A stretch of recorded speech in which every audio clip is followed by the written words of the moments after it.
reaccumulation. That's where the most dynamic price move is going to occur, and then it rallies. So I'm looking for this phenomenon to occur in every time frame I'm looking at.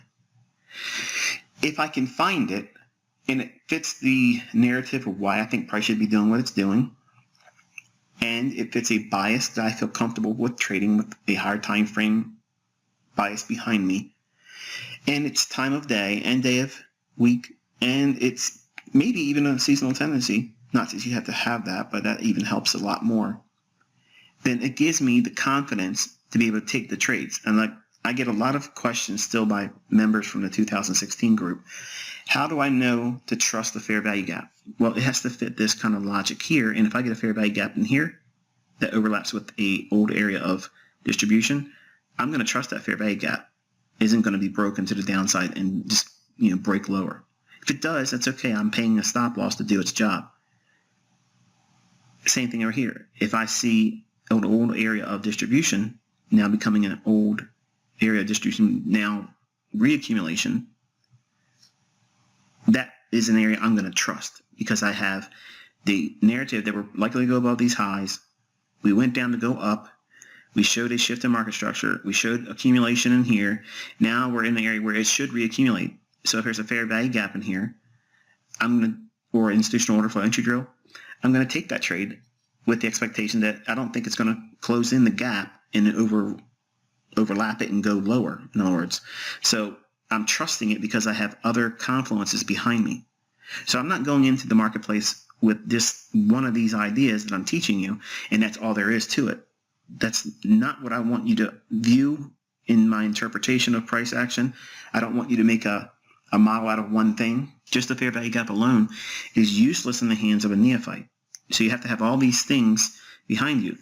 And if you just look at the comments in my Twitter or my YouTube channel, the folks that are just now trying to learn how to do this, they're rushing to go in there and trade with live funds. They're making mistakes because I thought I saw this fair value gap here, or they'll send me a message and they want me to more or less co-sign their trade. That was always the case even in the mentorship groups here. People would always send me emails, and they largely would go ignored because they want me to give them a seal of approval. I don't have time to sit down and look at everybody's emails, number one. Two, if I tell you or if I give anybody else feedback about their trade, it's not their trade, it's my trade. And you're not going to learn anything except for codependence. So you have to go through the process, and it's not easy. This is the hard part, the work of going through when it doesn't feel like you're ever going to get it. That's the normal process with anything that's technical. Anything worth having or knowing is always going to come with a great deal of hardship and, well, adversities.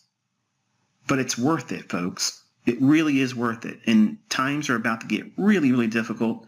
And if you can find yourself in a position where you can at least make half of what you normally make at your job, if not replace the entire income, that is going to be a blessing. But you don't want to put all of your expectations on one individual thing that I taught you, like a fair value gap or an order block or an optimal trade entry or institutional order flow entry drill.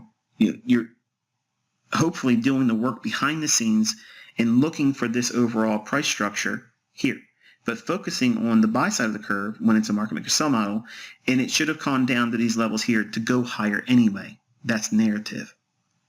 In other words, it's going down, digging in deeper. It creates a short-term low, starts to rally, so that way what? Retail will want to buy it. It goes down a little bit lower, stops those individuals out, and then starts to do it one more time. And they think, okay, I was wrong. I was a little bit premature. Let me go and buy it again. And they put their stop loss right below here, and then they run it out again. Then goes into the level that we would be expecting. This could be a larger, higher time frame fair value gap. It could be an order block. It could be a breaker, okay? Or it could be just simply an old high being returned back into. And those ideas are going to be linked to your unique model.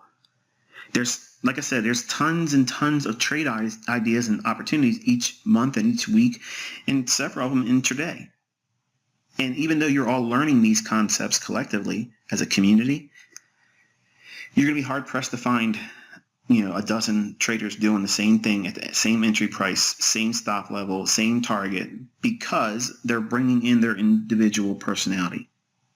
But these things I'm showing you, These are the blueprints. These are the framework in which you look for the setups and justify why you're doing and anticipating price doing a specific thing.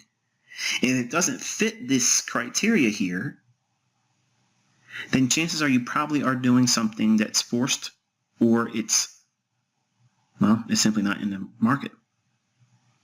And if the market starts to move from the level we expect down here, and we expect it to run up here as a target above the original consolidation, if that's the case, and we have one price run up above 50% of that range between the high and the low here, and it starts to retrace, then I'm thinking we're only going to have one stage of accumulation. So I can't do any pyramiding here. But if I have one here, and it goes about halfway or a little bit less and pulls back down in, then I know I have a chance to pyramid.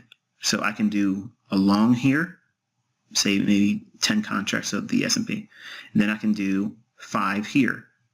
And if it gives me some kind of little institutional order flow entry drill here, right before it runs out the highs, and I think it's going to be moving higher, not just here, then I could add another 2 contracts. So it'd be 10, 5, and 2, or 10, 5, and 3. Something to that effect, okay? And